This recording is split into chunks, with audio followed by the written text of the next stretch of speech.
ahora sí nos toca entrar ya al estudio de un parásito especial que se llama entamoeba histolítica. ¿Okay? ¿Cómo se llama la enfermedad? El patógeno, entonces, o agente etiológico es entamoeba histolítica. Y la parasitosis, la enfermedad se llama amebiasis intestinal, o en algunos casos vamos a ver que ocurre una amebiasis extraintestinal. O sea, quiere decir que el patógeno, la ameba, esta ameba, su localización principal es el intestino. Ya vamos a ver si es el intestino delgado o grueso. Allí entonces, perdón. Parasitosis entamoeba histolítica. Sí. O sea, a ver, entamoeba histolítica es el patógeno o el agente etiológico. Y la parasitosis, ¿cómo se llama? Amebiasis intestinal. O, en algunos casos, amebiasis extraintestinal. Porque no va a estar en el intestino solamente la ameba, sino porque a veces, en determinados casos, esto sale fuera del intestino a infectar, por ejemplo, prioritariamente, como lo vamos a ver, el hígado. ¿Ya? El hígado. Por eso se le llama extraintestinal. Muy bien. Entonces, aquí, ¿alguien ha revisado el material de la clase previamente? ¿Sí? Acá, solo ellos dos. ¿Nadie más? Entonces, solo ellos me van a poder contestar. Entonces, mejor vemos este video al final, pues, porque es como un examen. Entonces, si nadie ha revisado el examen, nadie va a saber responder. Porque acá dice recordando. La idea es que ustedes hubieran revisado el material antes de venir a clase y recuerden, ¿no? Pero mejor lo revisamos al final como a manera de un repaso, ¿ya? De toda la clase. No se preocupen que sí lo vamos a revisar. Ok. ¿Qué es la amebiasis? El término amebiasis entonces hace referencia a una parasitosis causada, aquí está el agente etiológico o el parásito, entamoeba histolítica. ¿Okay? Acá está el nombre del parásito, entamoeba histolítica. Esta puede estar o no acompañada de manifestaciones clínicas. Entonces aquí vamos a utilizar ese concepto del portador sano, ¿no? Entonces dice acá, según las estadísticas, solo el 10% de los individuos son sintomáticos. Quiere decir que hay un 90% que podríamos estar infectados y no estamos enterados. No tenemos síntomas. ¿Okay? Solo un grupo pequeño que sí pueden ser sintomáticos. Pueden presentar, dentro de los que sí tienen síntomas, ¿qué sintomatología puede haber? Desde cuadros diarreicos, que pueden estar acompañados con disentería. O sea, ¿qué es disentería? Sangre en las heces. Hasta abscesos hepáticos, fíjense, e invasión de otros órganos.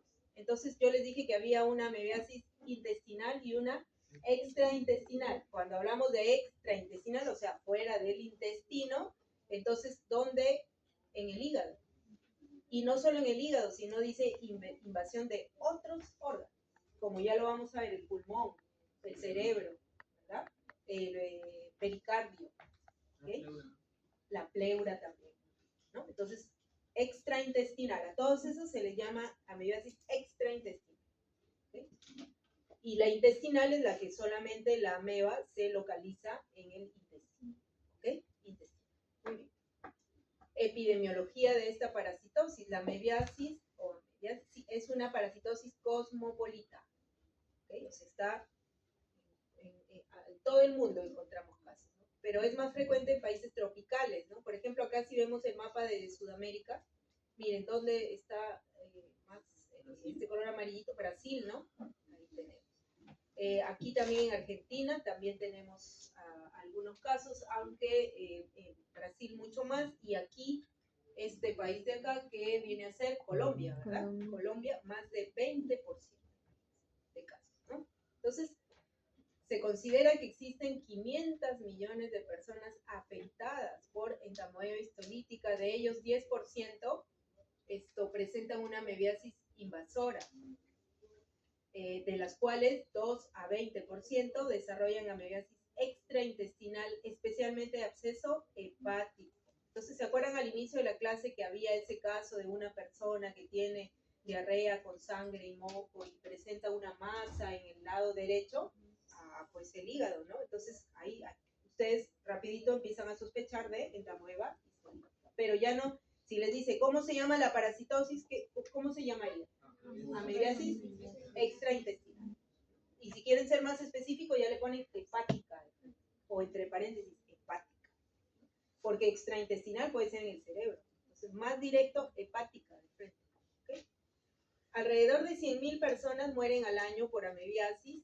Su prevalencia varía entre 0.8 y 60% en los diferentes lugares, de acuerdo con el grado de saneamiento del medio ambiente, ¿no? Ya les había dicho que en estas parasitosis el saneamiento es crítico, ¿verdad? De acuerdo al clima, la edad, nivel socioeconómico, cultural, hábitos de higiene. Todo esto son factores que van a influir en el hecho de que hayan más o menos casos de esta parasitosis. Es más frecuente en adultos que en niños en este caso. Afecta por igual a personas de cualquier raza y sexo, aunque en la amebiasis hepática es más frecuente en el sexo masculino. Los varones son más afectados. En el caso de amebiasis hepática. Clasificación del parásito. Está dentro del género Entamoeba, ¿no? Pero la especie, que sería la categoría inferior, es Entamoeba histolítica. Pero como les decía yo, dentro del género hay otros, ¿no? Miren, Endolimax y Adamoeba. Estos géneros están incluidos dentro de la familia Entamoebidae, el orden Amebidae, la clase Lobosa, el filum Amebozoa, el reino Protozoa y el superreino Eucariota. Pregunta, ¿todo esto me lo tengo que aprender para el examen? Sí. No tiene que aprender. Quería ver las caras de terror. Acá se están aprendiendo ya sus dos compañeros. No. O sea, a lo mucho que sepamos que sí se trata de un protozoario, ¿verdad? Eso sí, ya no vayan a decir el minto, ahí sí no, pues, ¿no? ¿Ok? Esto sí es, pero normalmente no se toma toda esta clasificación, no he visto que se haya tomado nunca, no creo que este año vaya a ser la diferencia, ¿ya? Pero sí tienen que saber la especie del patógeno y apréndanse bien cómo son los nombres, ¿ah? Porque a veces a ustedes me inventan unos patógenos que nunca los hemos visto en clase y ni siquiera eso, sino que no existen. ¿Ya? Me mezclan el género de uno con la especie del otro y sale cualquier cosa y entonces no es la respuesta correcta. Por ahí que se pueden equivocar en una letrita de repente, ¿no? De repente que no lo escriben con Y, lo escriben con I latina, puede ser, pero no puede el nombre diferir tanto del patógeno real. ¿Okay? Muy bien. Biología del parásito. Vamos a estudiar acá cómo es el parásito, qué formas tiene, cómo son las formas del parásito. Entamoeba es una ameba, ¿no? Está dentro del grupo general de las amebas, y las amebas se caracterizan por la presencia de ecto y endoplasma, y también se caracterizan por su locomoción. Estos amebas se mueven por pseudópodos, ¿no? Así es como se desplazan ellas, por pseudópodos. La mayoría de los miembros del orden Amebides son de vida libre, dice. O sea, no todas las amebas son parásitas, ¿no? Algunos pueden serlo de manera accidental y hay otras que sí solamente viven como parásitos. Es el caso de Entamoeba histolítica. Pero como vamos a ver hacia el final de la clase, hay otras que son comensales, ¿no? Que no necesariamente, o sea, que no son sí o sí obligadas parásitos, sino que accidentalmente nos podrían infectar. Su reproducción es asexuada, binaria o múltiple. La transmisión, aquí está, vía oral, ¿no? A través de los quistes, como vamos a ver que son las formas infectivas, ¿no? En algunos casos pueden ser trofozoitos, pero en el caso de Entamoeba histolítica son los quistes. Estos últimos pueden penetrar a través de las mucosas, o sea, los trofozoitos tienen esa capacidad de penetrar a través de las mucosas, sobre todo la mucosa nasal. Entonces, en esta foto, esta figura que ustedes ven acá, ven una foto de una ameba, pues, ¿no? Una ameba. Es un protozoario, es unicelular, lógicamente tiene que tener su membrana plasmática. Cuando acá se dice ecto y endoplasma, en ambos casos nos estamos refiriendo al citoplasma. Solo que ¿a qué le llamamos un ectoplasma? A la parte que está más, ¿no? Más externa, ¿verdad? Más cerca, esa región del citoplasma que está más cerca de la membrana plasmática, ¿no? Ese sería el ectoplasma. Y el endoplasma sería, pues, citoplasma más interno, ¿verdad? ¿Okay? Y acá ven ustedes la presencia de los pseudópodos, ¿no? Que son evaginaciones de la membrana plasmática, ¿no? A través de los cuales se puede desplazar o incluso capturar, ¿verdad? alimentos, ¿no es cierto? Y obviamente, siendo un eucariota, tiene que tener núcleo. ¿Qué formas evolutivas, qué estadios evolutivos tiene Tamoeba? 2, trofozoito y quiste. Primero hablaremos del trofozoito. El trofozoito tiene forma pleomórfica. Cuando decimos forma pleomórfica, ¿qué quiere decir? Puede cambiar. Puede cambiar, que son diversas, ¿no? No tenemos una forma fija, ¿verdad? ¿Okay? Pleomórfica, por lo mismo que es una ameba, ¿no? Va emitiendo pseudópodos, luego los esconde, vuelve así, ¿ok? Pleomórfica, mide de 15 a 60 micrómetros, tiene un solo núcleo, ¿ya? Entonces, este que estoy señalando acá es el núcleo. En la parte central del núcleo hay una estructura que se le llama cariosoma central, este puntito que estoy señalando, ¿ok? Y en la parte que rodea se le llama la cromatina periférica regular, ¿ok? Este puntito cariosoma y lo que rodea, cromatina periférica regular, ¿ok? Luego, este trofozoito se mueve a través de pseudópodos, ¿no? Como toda ameba, por pseudópodos, ¿no? Por eso es que el trofozoito es en realidad la forma activa del parásito, no así el quiste. El trofozoito es la forma activa porque además es el que nos va a generar el daño. Se divide por división asexual, por fisión binaria, es anaerobio, por lo tanto, y aquí vamos adelantando, el lugar de preferencia para ellos es el intestino, pero ¿el delgado o el grueso? ¿Dónde creen que haya estas condiciones? El grueso, intestino grueso, es una zona anaerobia, ¿okay? Intestino grueso, ¿okay? ¿Por qué? Porque el trofozoito es anaerobio.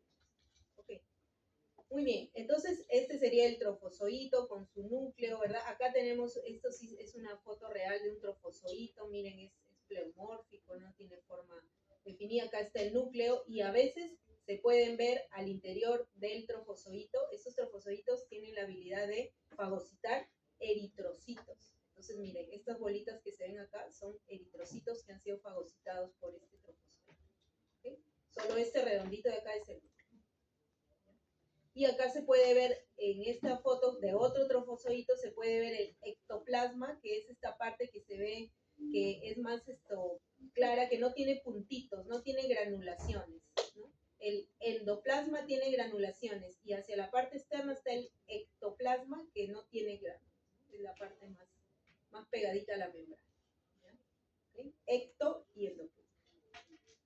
Ahora el quiste, ya vimos el trofozoito, ahora el quiste. El quiste sí tiene una forma definida, es generalmente entre esférico y ovalado. Tiene la característica de presentar entre 1 a 4 núcleos. Esos núcleos, cada uno de ellos, igual como hemos visto en el trofozoito, tienen un puntito central que es el cariosoma y están rodeados de la cromatina periférica regular. ¿Okay? Entonces, aquí lo que estoy señalando yo vienen a ser diferentes quistes. Quistes con un núcleo, un quiste acá con 1, con 2 núcleos, y acá otro quiste con 1, 2, 3, 4. Por eso dice que los quistes pueden tener entre 1 a 4 núcleos. ¿Okay? Los quistes inmaduros pueden presentar cuerpos cromatoidales que son acumulaciones de ribosomas. Estos serían cuerpos cromatoidales. ¿Cómo sabemos que el quiste es inmaduro? Cuando no tiene todavía 4 núcleos. Cuando hay 4 núcleos ya es un quiste maduro. Acá son inmaduros y dice que en los inmaduros pueden contener cuerpos cromatoidales que son estos negritos que yo estoy señalando. ¿Okay? Entonces fíjense redondeado el quiste, ¿no? Y lo que ven acá arriba, estos serían trofozoitos, de lo que acabamos de ver, trofozoitos. ¿Okay? Listo, entonces eso es en cuanto a... Acá en esta fotografía que es real vemos un quiste, ¿no? Y acá tenemos 1, 2, 3 y 4 núcleos. Este es un quiste maduro. ¿Okay? Entonces, dos formas o estadios evolutivos, trofozoito y quiste. Aquí seguimos hablando, ahora nos dice acá, actualmente se tienen 6 especies de entamoeba, 6 especies de entamoeba, por ejemplo, entamoeba histolítica y entamoeba dispar, que son morfológicamente muy similares, pero, bueno, de ahí les digo, entamoeba Moshkovsky, entamoeba bangladesí, entamoeba coli, entamoeba harmani y entamoeba nuttall. ¿no? Entonces son por lo menos 6 especies de entamoeba, pero acá esta carita feliz nos dice que son de importancia clínica en el humano, solamente estas 3, ¿no? Histolítica, Muscovsky y Bangladesh. ¿Okay? Entonces, histolítica es muy parecida a entamoeba dispar, les decía yo, pero solo histolítica viene a ser de importancia clínica, ¿no? Para el humano. ¿Okay? Y en estas fotos de acá les han colocado, miren, para lo que es histolítica, dispar y Muscovsky, la forma del trofozoito, ¿ven? Con un solo núcleo, acá está su cariosoma central. Y acá está el quiste, ¿no? Acá, en este caso hay 1, 2 núcleos inmaduros, ¿ok? Ahora, acá está para E. coli, cómo es la forma del trofozoito, y acá está el quiste, ¿sí? En el caso de, bueno, ahí les digo, Entamoeba harmani, acá también tienen el trofozoito y el quiste. ¿Por qué es importante esto de cariosoma? Que hemos estado hablando que está presente en el núcleo, porque esto básicamente es con motivos ya de clasificación taxonómica, es para diferenciar entre las especies. Por ejemplo, si nos fijamos en el núcleo de entamoeba, de entamoeba histolítica, sea el trofozoito o sea el quiste, y ese es el núcleo de entamoeba coli. Miren, acá el cariosoma es un cariosoma que está en el centro, y a lo demás sería cromatina regular, ¿no? Pero miren acá, este cariosoma es excéntrico, ¿no? No está en la parte central justo del núcleo. Entonces, esto es algo que puede, para los taxónomos, ¿no? Los que se dedican a la clasificación, les puede permitir diferenciar entre una entamoeba histolítica y una entamoeba coli. ¿Okay? Entonces, para eso es que se les coloca esta foto como para comentarles eso, ¿no? Ahora, sin embargo, en el caso de estas 3, histolítica, dispar y Muscovsky, la morfología es prácticamente idéntica, ¿no? Entonces ya serán otro tipo de análisis los que se hagan si uno quisiera diferenciar, ¿ya? Pero esto es solo informativo, ¿ah? ¿Ok? Es informativo, ¿ok? No es que tengan que aprender, no exageren, chicas, acá, sobre todo la primera carpeta que ya se están aprendiendo todo. Esto, ¿ok? Entonces, acá sí, tener en cuenta que, en todo caso, acá, ¿qué les diría? Apréndanse las que son de importancia clínica, ¿no? ¿Sí? Y sobre todo histolítica, que es motivo de nuestra clase. Biología del parásito, ciclo biológico. Ahora sí vamos a hablar del ciclo biológico y acá tenemos que integrar todas las formas que tiene el parásito. O sea, tenemos que ver en qué momento hay quiste, en qué momento hay trofozoito. Y entonces, acá es la representación del ser humano, ingesta, ¿cómo se infecta un ser humano? Ingesta de agua o alimentos contaminados con quiste de entamoeba histolítica. Quiste de entamoeba. Entonces, ¿cuál es la fase infectante del parásito? Quiste. No trofozoito, quiste. Y eso es un dato que ustedes, ya les he dicho, en todos los parásitos ustedes van haciendo sus cuadros, resúmenes, donde diga entamoeba histolítica, fase infectante, quiste. ¿Listo? Para empezar.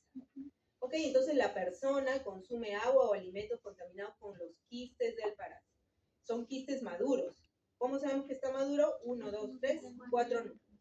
Ok, ¿qué pasa con ese quiste una vez que uno lo ingiere, ¿no es cierto?, en los alimentos? Pasa por el esófago, pasa por todo el faringe, esófago, pasa por el estómago. En el estómago los jugos gástricos ayudan a ablandar esa pared del quiste, ¿no? ¿Para qué sirve eso? Porque una vez que ese quiste pase hacia el intestino delgado junto con los alimentos, ¿qué va a pasar en el intestino delgado? Ocurre el desenquistamiento. O sea, en pocas palabras, el quiste se rompe, se abre, ¿verdad? ¿Y qué se liberan? Trofozoitos tetranucleados. O sea, es un trofozoito que tiene 4 núcleos. Esto ocurre en el intestino delgado, ¿ah? Intestino delgado. Ese trofozoito que tiene 4 núcleos dice que se divide y va a tener entonces un total de 8 núcleos. Y a partir de allí se van a generar la misma cantidad de trofozoitos. O sea, se divide, se parte en 8. Y ya tenemos 8 trofozoitos. ¿Okay? Esos trofozoitos no se van a quedar en el intestino delgado, porque ¿cuál es el hábitat de entamoeba histolítica? El intestino grueso. Entonces, los trofozoitos migran al intestino grueso, el cual será su hábitat definitivo. ¿Okay? Una vez que están en el intestino grueso, ahí se van a empezar a multiplicar, se dividen por fisión binaria, como ya lo hemos mencionado, ¿no? Entonces ya tenemos que del quiste ya hemos pasado a trofozoito. A partir de ahí, ¿qué puede suceder? puede suceder un ciclo que le vamos a llamar un ciclo no invasivo del parásito, y luego vamos a ver que hay un ciclo invasivo. Un no invasivo, entonces teníamos los trofozoitos en el intestino grueso allí, eventualmente van a estar adheridos a la mucosa intestinal, pero luego muchos de ellos se van a volver a enquistar. Se enquistan, entonces se rodean de una pared. Esto sería un quiste inmaduro, ahí tiene su núcleo, luego ese quiste irá madurando hasta que se hará un quiste con 4 núcleos que ya será maduro. En ese momento la persona va a expulsar, ¿no?, con las heces los quistes. ¿Okay? Si esas heces van a parar a cuerpos de agua, van a parar, muchas veces aquí en Lima se ha visto, deben haber escuchado que hay lugares donde lamentablemente se riega con aguas hervidas, ¿no? Las cosechas, los cultivos, perdón, no cosechas, los cultivos. Entonces imagínense que hortalizas, sobre todo las de las hojas, ¿no? Las acelgas, qué sé yo, todo lo que sean hojas, las lechugas, que se rieguen con aguas hervidas, o sea, aguas que contienen heces, ahí los alimentos, si son heces donde hay quistes del parásito, entonces imagínense esas verduras contaminadas con quistes del parásito, y entonces si alguien lo consume sin lavar, sin desinfectar adecuadamente, entonces empieza nuevamente el ciclo biológico ya en otra persona. ¿Ok? ¿Listo? Ahí. Entonces, este sería un ciclo no invasivo. ¿Y cómo sería un ciclo invasivo? A partir de los mismos trofozoitos que están en el intestino grueso, los trofozoitos invaden la mucosa intestinal, como ya vamos a ver más adelante. O sea, aquí en el ciclo no invasivo, los trofozoitos están adheridos a la mucosa intestinal, pero no la invaden, no la penetran, no la perforan. En cambio, aquí se llama ciclo invasivo porque lo que hacen es invadir la mucosa intestinal. ¿Ok? Y una vez que la invaden, ¿qué puede suceder? A ver, ¿quiénes se acuerdan de cuáles son las capas de la pared intestinal? Ya, la mucosa es la más externa. ¿De ahí que sigue? Su mucosa luego, muscular y la adventicia o serosa. ¿Listo? Entonces, acuérdense de eso. Entonces, ¿qué sucede? Los trofozoitos primero invaden la mucosa intestinal. Luego, ¿qué hacen? Van penetrando para llegar a la submucosa. Y la submucosa y las capas siguientes ya están vascularizadas. O sea, hay vascularización, hay vasos sanguíneos. Por lo tanto, esos trofozoitos pueden alcanzar esos vasos sanguíneos y pueden ir por vía hematógena hacia otros lugares o no. Tranquilamente. Y ahí es donde se produce la migración hacia órganos diferentes. Uno de ellos, y de preferencia, es el hígado. Entonces, por la vía porta, por la vena porta, se van hacia el hígado. Pero no solamente pueden quedarse en el hígado, pueden ir a pulmones o al cerebro, como vamos a ver más adelante. ¿Ok? Y entonces allí, esto es un ciclo invasivo y que va a dar lugar a una amebiasis extraintestinal. El ciclo invasivo es solamente a nivel del intestino grueso, ¿verdad? Y entonces esa es una amebiasis intestinal, ¿sí? Solo queda en el intestino.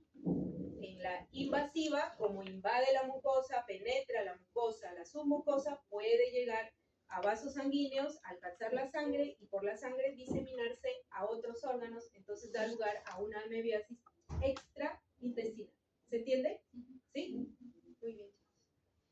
¿Sí? Entonces, ciclo invasivo y no. Patogenia. ¿Cómo nos hace daño este patógeno? A ver, invade la mucosa, ¿no? En muchos casos hemos dicho que hay un ciclo invasivo, invade la mucosa. ¿Cómo la invade? Primero el patógeno lo que hace es adherirse a la mucosa. Y hay moléculas que están presentes en la membrana del trofozoito que le permiten adherirse a la mucosa intestinal. Una de ellas es esta molécula denominada lectina. La lectina encuentra en la membrana de nuestras células epiteliales otras moléculas que son carbohidratos a los cuales se unen. Y eso le sirve para adherirse a la mucosa epitelial. O sea, el patógeno que produce lectina. Estas lectinas le permiten adherirse a moléculas presentes en la membrana de nuestras células epiteliales. O sea, aquellas que conforman la mucosa. ¿Okay? Entonces, ese es un primer mecanismo, ¿ya? La presencia de la producción de lectina. Lo otro es que adicionalmente al hecho que se adhieran, que se peguen a la mucosa, ¿qué hacen? Destruyen esa mucosa, destruyen la barrera intestinal. ¿Cómo la destruyen? Produciendo proteasas, que son enzimas que van a ir licuando esa mucosa. O sea, van generando daño a nivel celular. Y adicionalmente, o sea, que le favorece al patógeno, hay poca respuesta inflamatoria en cuanto a nuestro organismo, ¿no? Entonces, eso le favorece al patógeno. Entonces, aquí detallemos un poco más los factores de virulencia, y esto ya les he dicho, esto también es información importante, que de cada patógeno por lo menos apréndanse 2 factores de virulencia.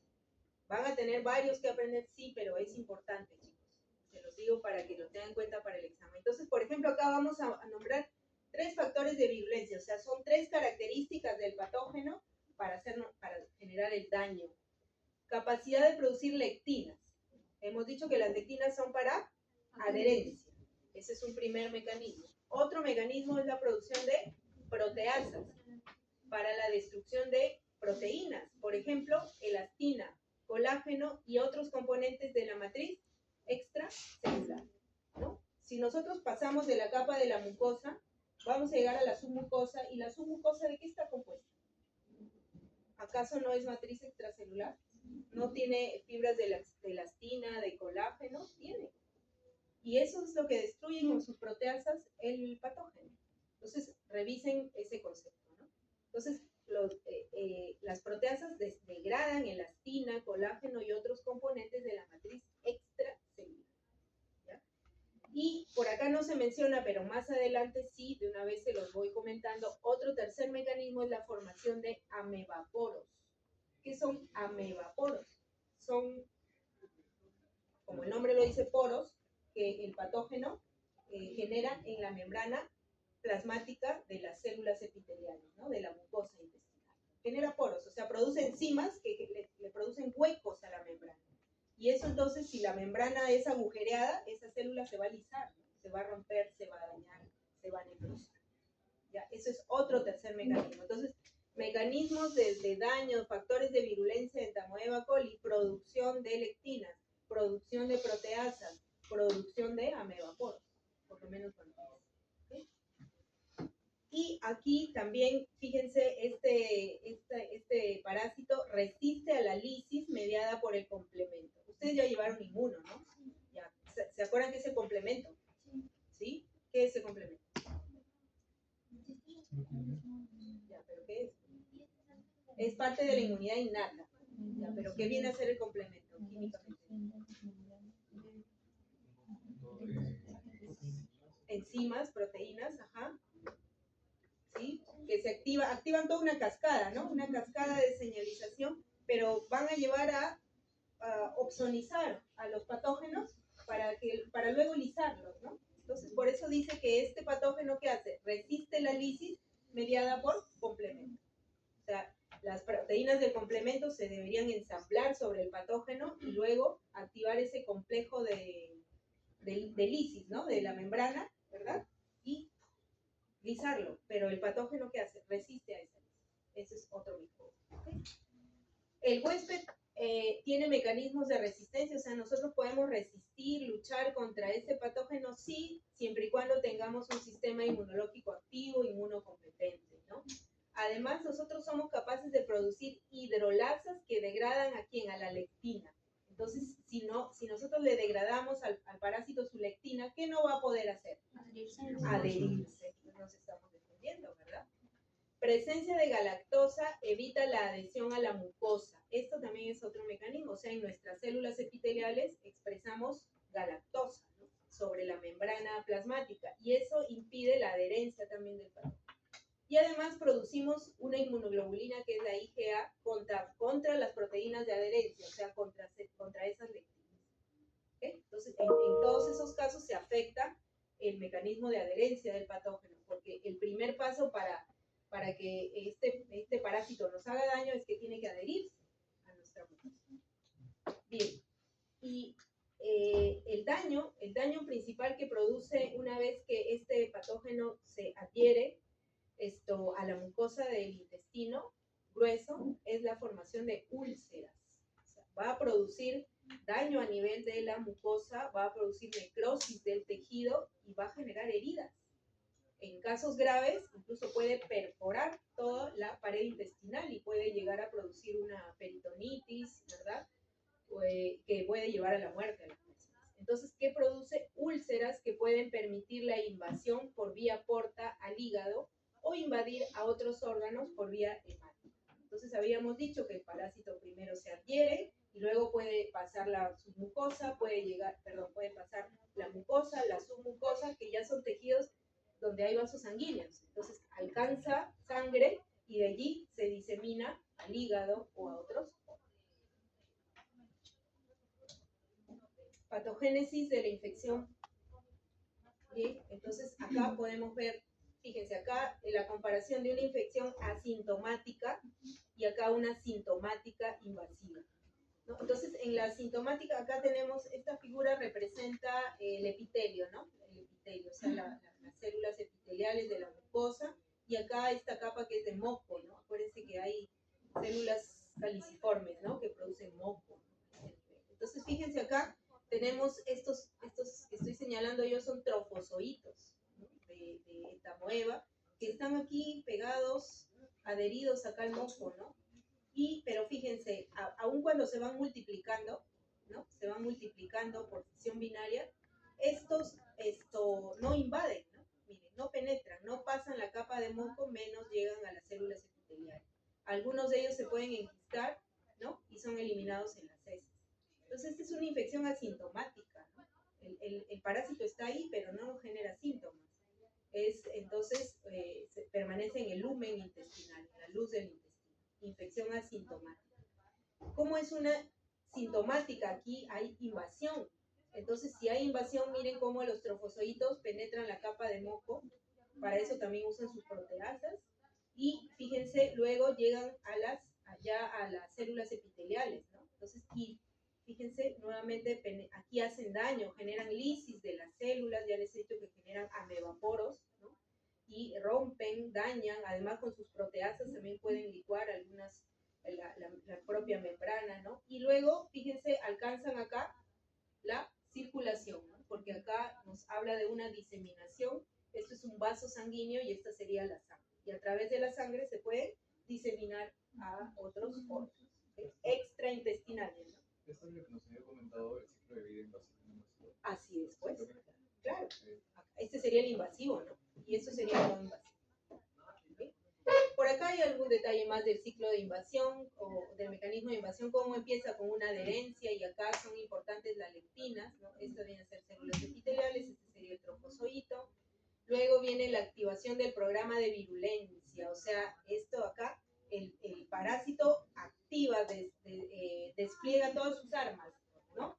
La producción de proteasas, la producción de amebaporos, genera amebaporos, aparte de las lectinas, ¿no? ¿Con qué finalidad? De dañar, de establecerse, de invadir, ¿verdad? Entonces, por ejemplo, acá nos menciona la producción de proteinasas, ¿no? Proteinasas, por acá están los amebaporos que va generando. Esto va a dar origen a una respuesta inmune en nuestro organismo, ¿no? Y aquí ya se va a dar la producción de moléculas como las interleucinas, ¿no? Citoquinas y también quimiosinas, ¿no? Que son mediadores proinflamatorios, ¿no? Ellos, la presencia de estas moléculas de señalización, por ejemplo, va a hacer reclutamiento de neutrófilos, ¿no? Hacia la zona donde está siendo invadida, pero ¿qué hacen las amebas? Los lisan también, los lisan, y de esa manera pueden invadir, o sea, van acabando con todas las defensas que nosotros vayamos a tener, y simplemente van a invadir. Bien, ahora vamos a hablar de la anatomía patológica de esas úlceras, que hemos dicho que cuando ellas invaden la mucosa intestinal, producen úlceras en nosotros, ¿no? Entonces, aquí están los pasos, ¿no? Primero, importante, anótenlo, resáltenlo. ¿Cuál es la zona del intestino grueso que es más afectada por la presencia de úlceras? Seco ascendente, ajá, 75% de los casos, y la región recto-sigmoidea en el 54%. En ambos casos, intestino grueso, ¿verdad? Pero tiene unas regiones donde con más preferencia. Okay. ¿Cuáles son las etapas para que se formen esas lesiones o úlceras? ¿Cuáles son? Primero, la penetración. Dice, al contactar la ameba con la microvellosidad, esta se acorta y se observa una migración de leucocitos en el corión de la mucosa. La ameba avanza hasta el corión y la célula epitelial es expulsada. La daña, ¿no? O sea, ¿qué quiere decir esto? La ameba está pasando de la mucosa hacia la submucosa, ¿verdad? Cuando hablamos del corión estamos hablando de la lámina propia, que es una de las, digamos, regiones de la mucosa, ¿no? Por debajo de las células epiteliales está la lámina. ¿Okay? Entonces va penetrando y va dañando células, además hemos visto. Luego genera necrosis. La ameba se desarrolla con mayor facilidad en la submucosa, o sea, pasó mucosa, llega a submucosa por sus características estructurales, dice, ¿no? Va produciendo necrosis colicuativa intensa en la submucosa, o sea, va licuando con sus proteasas, va licuando todo el tejido, lo va destruyendo, genera necrosis, muerte celular.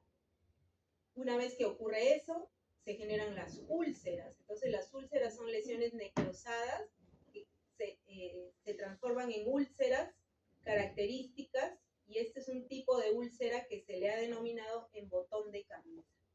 Este término es importante que lo resalten también. ¿Por qué? Porque vamos a ver otros patógenos, otros parásitos más adelante que también ocasionan úlceras, pero no tienen, digamos, no se les ha colocado ese nombre de botón de camisa. Entonces, podría ser que en el examen les pregunten de qué tipo son las úlceras, qué características tienen las úlceras, ¿no? O de repente les dicen, en el caso clínico ya les dicen, no, se le hizo una colonoscopía al paciente y se encontraron úlceras en botón de camisa. Ah, ustedes ya tienen que saber que esas son propias de entamoeba. Porque eso sí, no va a haber de todos los patógenos, que vamos a ver otras que sus úlceras tengan esa característica o esa denominación. ¿Ya? Entonces, y finalmente el último paso es la fibrosis. Las lesiones cicatrizan con tejido fibroso. Entonces, esto es una foto de colon. Es de una colonoscopía y miren, estas rojas son las úlceras, ¿no? Cantidad de úlceras. ¿Okay? Por acá tenemos ya úlceras que están cicatrizadas, ¿no? ¿Okay? Que eran como cráteres, ¿no? Entonces, aquí arriba tenemos como una figura que representa, ¿no? Primero la adherencia del patógeno, luego miren cómo va necrosando, va dañando el tejido y hace un hueco, ¿no? Un hueco, y esto es lo que luego se transforma en la úlcera. Ya no se olviden de qué regiones del intestino grueso son las afectadas, y no olvidarse esta denominación que se les ha dado, úlceras en botón de camisa. ¿Okay? Entonces, los pasos para la producción de las lesiones son primero la penetración, luego la necrosis, luego la ulceración y luego la fibrosis, en ese orden. ¿Ya? Ok, estamos hablando de amebiasis intestinal, a todo a nivel del intestino. ¿Qué complicaciones pueden haber de la amebiasis intestinal? O sea, no solamente forma úlceras, ¿qué complicaciones pueden haber? Hemorragias, perforaciones o la formación de amebomas. ¿Qué es la hemorragia? Lógicamente es por la destrucción de la mucosa y submucosa intestinal, que son tejidos muy vascularizados, ¿no? Entonces hace daño allí, genera daño también en vasos sanguíneos y entonces se produce hemorragia. Eso es una complicación. Luego tenemos la perforación. Aquí se produce cuando esas úlceras ya son profundas, ¿no? La necrosis es profunda, entonces se pueden comprometer todas las capas del intestino grueso, o sea, mucosa, submucosa, muscular y serosa. Perfora todo. ¿Okay? Entonces, eso tiene que ser de todas maneras un cuadro grave, ¿no? La perforación intestinal por amebiasis, y especialmente la peritonitis, porque ahí se produce entonces una peritonitis, hay salida, ¿verdad?, del parásito ya fuera del intestino, es sumamente grave, ¿no? Y la mayoría de veces incluso mortal. ¿Okay? 30 a 50% de los pacientes fallecidos por amebiasis justo han presentado esta complicación. ¿Okay? Perforación. Luego tenemos la formación de amebomas. Dice, como secuela de las úlceras amebianas se desarrolla un granuloma o ameboma. Es como una especie, lo que ven ustedes acá, como si fuera un saco, ¿no? Donde al interior están los trofozoitos, las amebas, ¿no? Esto donde especialmente especialmente en la zona del ciego. Dice, esta masa nodular está rodeada por una capa de tejido fibroso y contiene abscesos amebianos con tejido necrótico y amebas. Entonces, es como un saco lleno de amebas. Esto también requiere tratamiento, ¿verdad? ¿Okay? Entonces, esas son las complicaciones de la amebiasis intestinal. Y aquí ahora vamos a tocar, porque hemos dicho que la amebiasis no solamente puede ser intestinal, sino también extraintestinal. Entonces ahora vamos a tocar el tema de la amebiasis extraintestinal. Aquí vemos la representación de lo que sería la amebiasis extraintestinal, que ya hemos estado conversando de eso. Aquí las lectinas son críticas, ¿no?, para el proceso de adhesión, y también se mencionan otras proteínas acá, ¿okay? Pero las lectinas siempre son como las más importantes, ¿no? Entonces, una vez que ocurre la adhesión por parte del parásito, estos secretan péptidos, amebaporos, lo que les dije, que inducen a la apoptosis, a la muerte celular. Entonces, por acá tenemos, esto representa el lumen intestinal, acá tenemos la capa de moco, ¿verdad?, de la mucosa, tenemos acá las células epiteliales y por acá está la lámina propia. Entonces, aquí en el lumen ahora hay un quiste, pero acuérdense que el quiste va a haber un momento en el intestino delgado que se va a desenquistar, ¿no? Y el primer paso tendría que ser que este trofozoito que tiene sus lectinas se adhiera, ¿no? Primero a la mucosa, va a pasar el moco y luego se va a adherir a las células epiteliales. Y allí va a empezar a secretar pues sus proteasas, ¿no? Y con las proteasas va a ir generando y va produciendo los amebaporos, ¿no? Fíjense, va dañando las células epiteliales, ¿no? Va produciendo daño tisular y luego, una vez que pasa la mucosa, va a llegar a la lámina propia, ¿verdad? Que ya es un tejido más vascularizado, entonces ya tenemos trofozoitos por acá. Y alcanza un vaso sanguíneo y a través de ese vaso sanguíneo por la vena porta puede ir a parar en primer lugar al hígado. Y entonces acá se produce ya lo que llamamos la amebiasis extraintestinal, pero hepática, ¿no? Hepática. ¿Okay? Anatomía patológica de la amebiasis extraintestinal, ¿no? ¿Qué es lo que pasa? Dice, como es extraintestinal, la más frecuente viene a ser la hepática, ¿no? Pero también puede ser peritoneal, pleuro, pulmonar, cerebral, pericárdica e incluso cutánea. ¿Okay?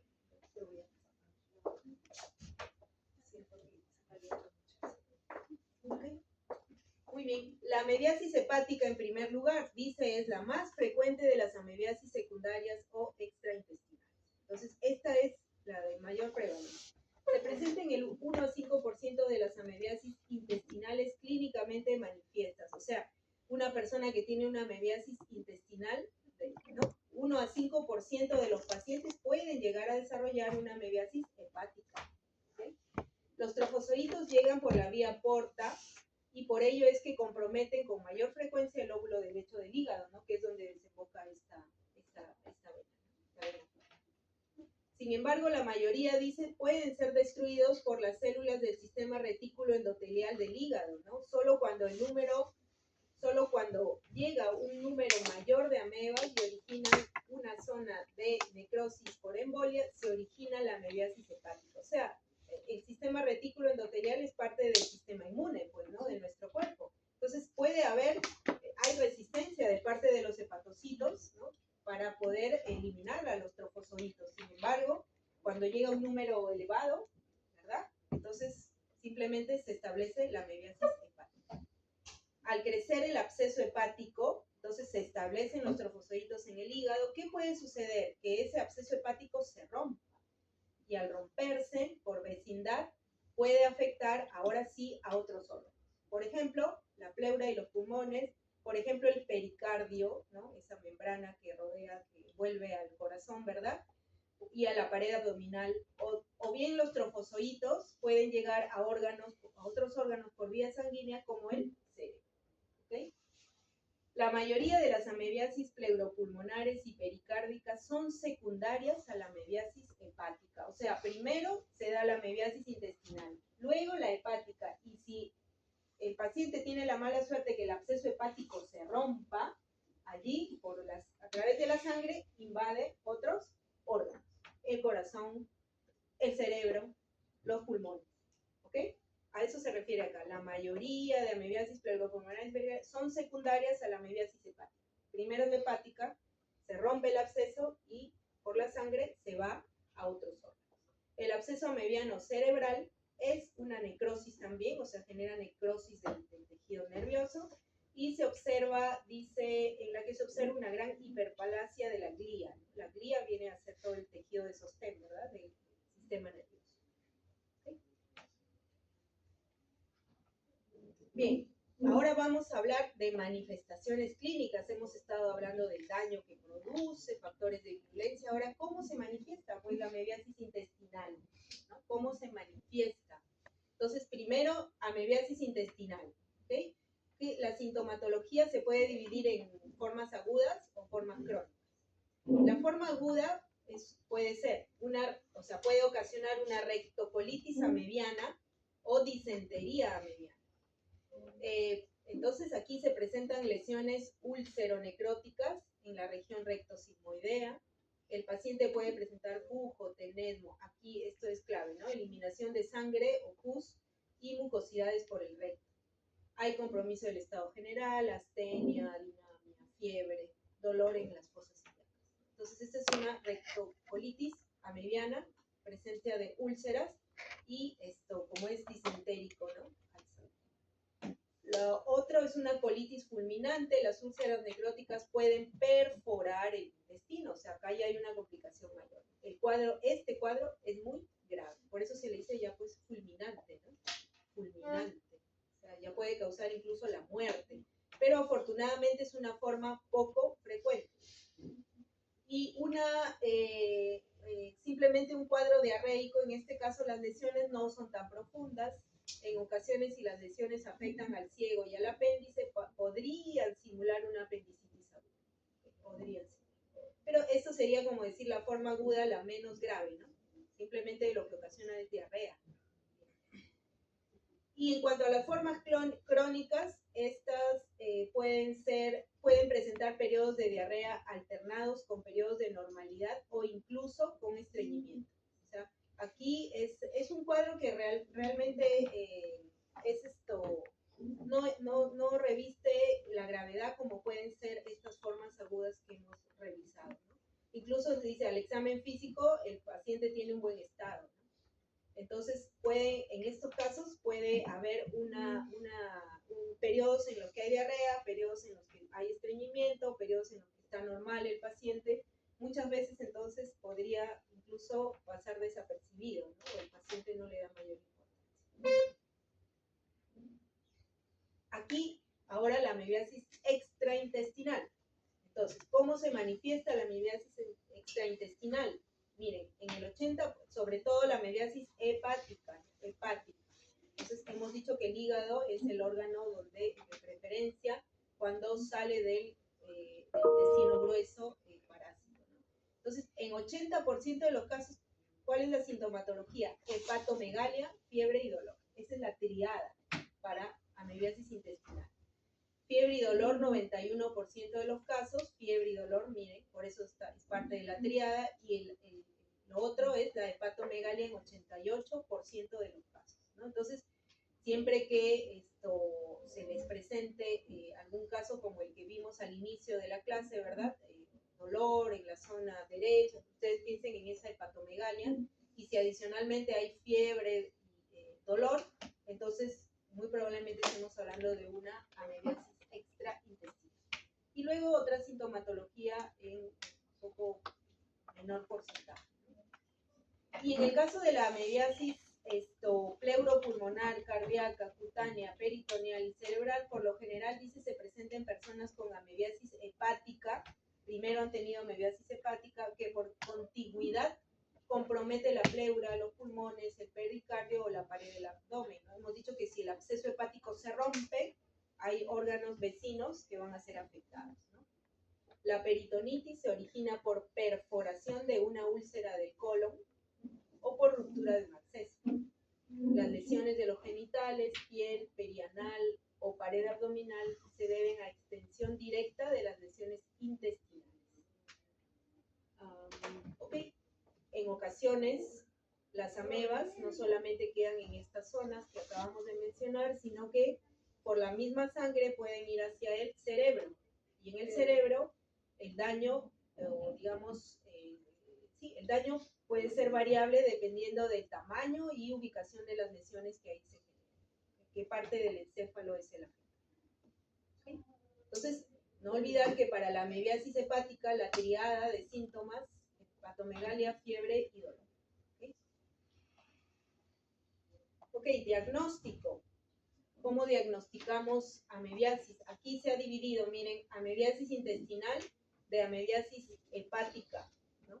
Siendo esta la extraintestinal más común es la hepática, ¿no? Hepática. Entonces, las pruebas serológicas las tenemos, son iguales para diagnóstico de ambos tipos de amebiasis, ¿no? Entonces, aquí que abarca hemaglutinación indirecta, inmunofluorescencia indirecta, inmunoelectroforesis, ELISA para ambos, ¿no? DD no me acuerdo qué es, pero los demás, ¿no? Inmunofluorescencia, inmunoelectroforesis, hemaglutinación indirecta, ELISA, ¿ok? Y en el caso de la amebiasis intestinal, como la persona está evacuando en las heces los quistes, los trofozoitos, entonces el examen de heces, sea examen directo o por concentración, viene a ser la prueba de diagnóstico, ¿no? Y además, si queremos apreciar las úlceras a nivel del intestino grueso, una colonoscopía sería indicada, ¿okay? Para el diagnóstico. Y en el caso de la amebiasis hepática, además de las pruebas serológicas, ecografía, ¿no? Imágenes, ¿no? De la zona del hígado. Eso es también lo indicado para el diagnóstico. Algo que no les había comentado acá, en el ciclo biológico, acá, dijimos que la forma infectante era el quiste, ¿no? Ok, y las formas de diagnóstico, ¿cuáles serán? ¿Qué elimina la persona en las heces? Quistes y trofozoides. Cualquiera de las dos formas son eliminadas en las heces. Por lo tanto, cualquiera de las dos formas son formas de diagnóstico. ¿Okay? Entonces, no olvidar, forma infectante, quiste. Formas de diagnóstico, quiste y trofozoide. ¿Okay? Eso siempre intégrenlo en su resumen. Diagnóstico. ¿Okay? Y aquí vamos a hablar brevemente de las amebas comensales, ¿no? Esas que no necesariamente son parásitos, solo que de repente de una manera accidental nos llegan a parasitar, ¿no? Sin embargo, ¿qué dice? No causan una enfermedad importante, ¿no? No es como la entamoeba histolítica que acabamos de ver. Su vía de infección es idéntica a la de entamoeba histolítica, o sea, fecal oral, ¿no? ¿Dónde se localizan estas? Básicamente están igual a nivel de intestino grueso, pero no causan amebiasis extraintestinal, ¿no? ¿Qué especies de entamoebas tenemos ahí? Coli, Harmani, Dispar, Nana, Musti. ¿Ok?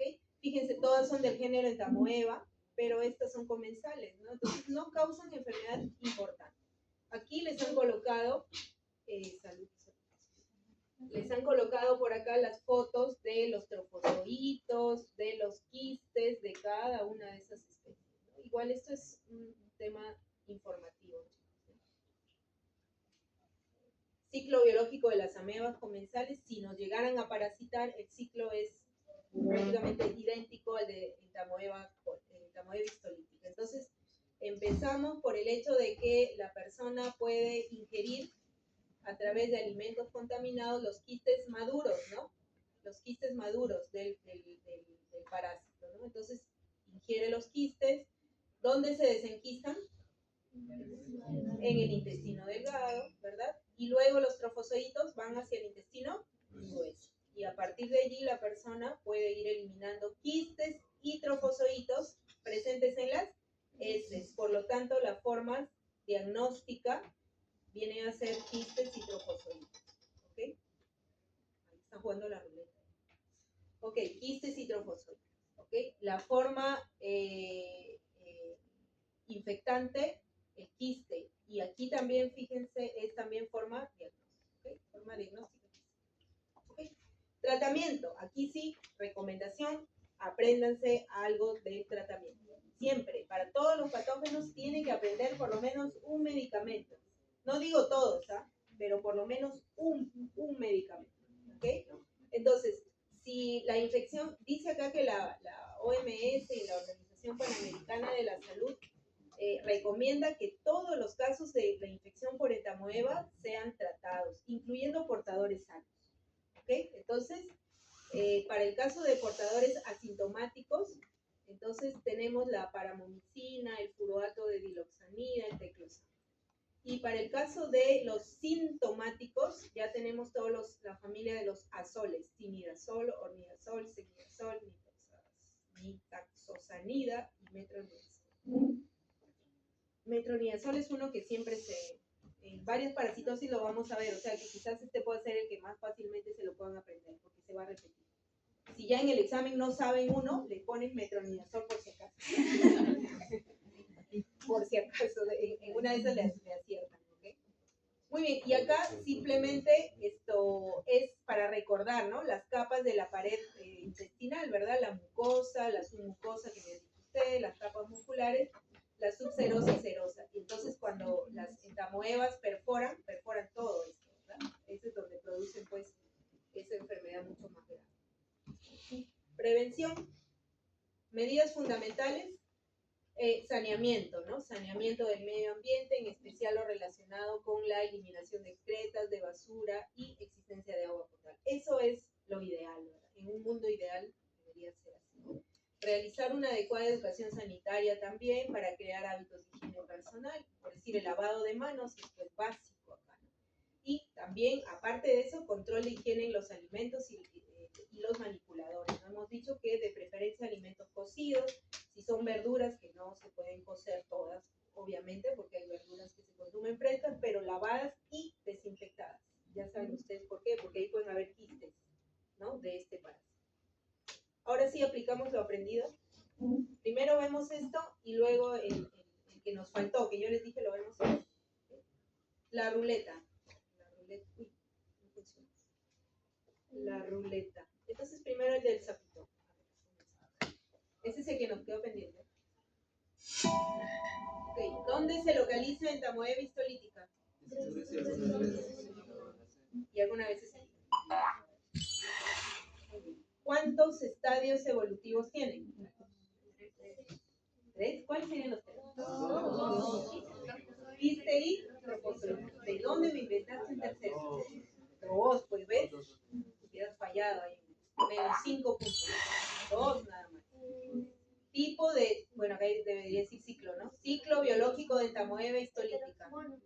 Mono, indirecto, heteroxeno. ¿Cuántos huéspedes tiene? 1. Por lo tanto, monocélico, ¿no? Bueno, salvado el sapito.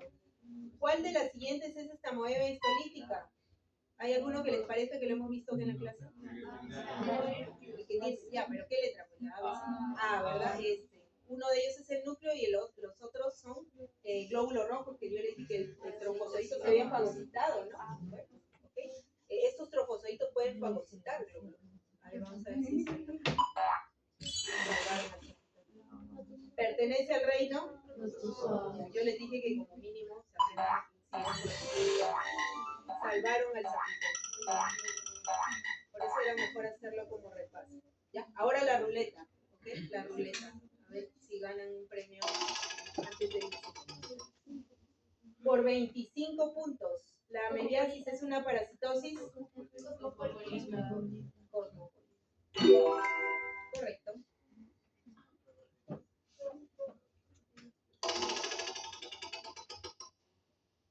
Por 100 puntos. ¿Cuál es el estadio infectivo y cuál el de diagnóstico para un portador?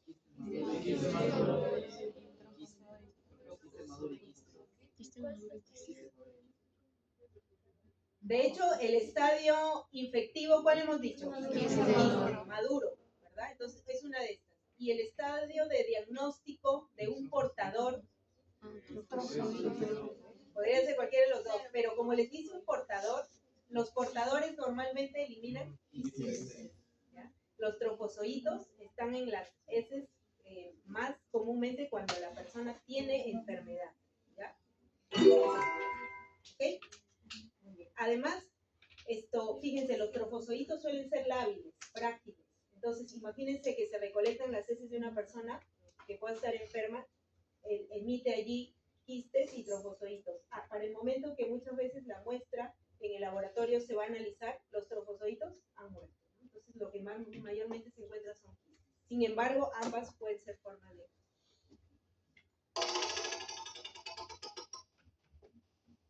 Por 75 puntos. Es un factor de virulencia. Proteasas. Dijimos que ese era uno de sus factores de virulencia. ¿Okay? La IgA, más bien la producimos nosotros, ¿no? Como mecanismo de resistencia.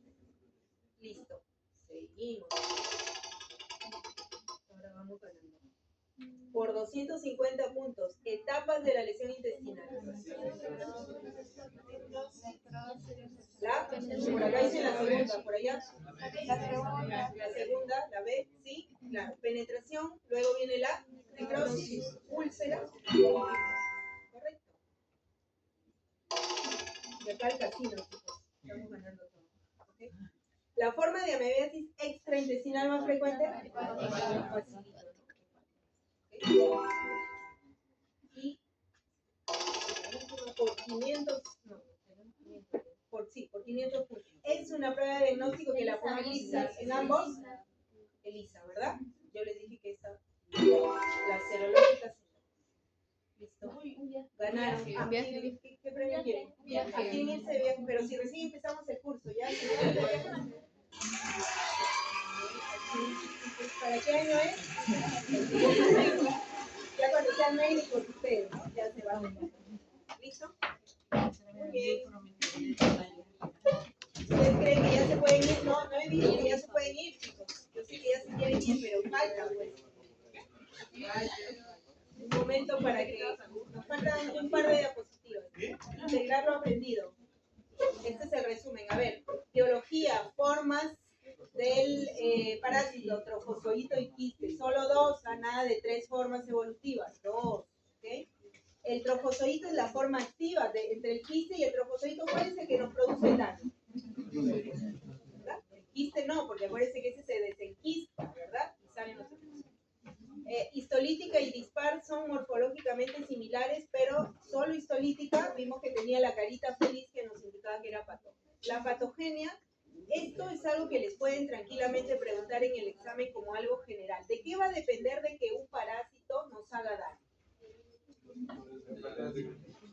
Factores del parásito, o sea, qué tan virulento sea, qué mecanismos de virulencia tenga. Pero no solo del parásito, va a depender de nosotros mismos, del sistema inmune del hospedero. ¿Ok? Entonces, por lo menos, factores que dependen del parásito y factores que dependen del hospedero. En el hospedero, ¿cómo está su sistema inmune? Si es inmunocompetente, entonces tienen menos probabilidades el parásito de hacer. Etapas de la lesión de la amebiasis intestinal, de la úlcera, ¿no? Ya me han dicho penetración, necrosis, úlcera y fibrosis. No olvidar estas úlceras, qué características tienen, cómo se les ha denominado. El cuadro clínico, hemos dicho que el 90% de los casos son asintomáticos, ¿verdad? Sí. Y cuando se da la amebiasis intestinal invasora, hay síntomas y lesiones en el intestino. Las formas agudas, disentería amebiana, que es una de ellas, ¿no? Hay otras formas agudas como la colitis fulminante que le hemos mencionado. Las formas crónicas son síntomas menos severos que eventualmente podrían progresar a agudos. Diagnóstico, aquí les dije, ¿no? Trofozoitos o quistes son formas diagnósticas, no olvidar. Pruebas serológicas sirven para la amebiasis intestinal y extraintestinal. Imágenes para la extraintestinal, ¿no? Serían muy importantes. Tratamiento, metronidazol, tinidazol para infecciones invasoras. Acá sí les han colocado que la paramomicina para erradicar quistes, ¿no? Porque la paramomicina estaba en el primer grupo, ¿no? Que era para los asintomáticos. Y recuerden que los asintomáticos eliminan mayormente. La aspiración percutánea de los abscesos hepáticos también podría ser usada en el tratamiento lógico cuando es una amebiasis hepática. Prevención, todo lo que tenga que ver con medidas de sanidad y control de vectores. Ahora sí, pueden ir en paz.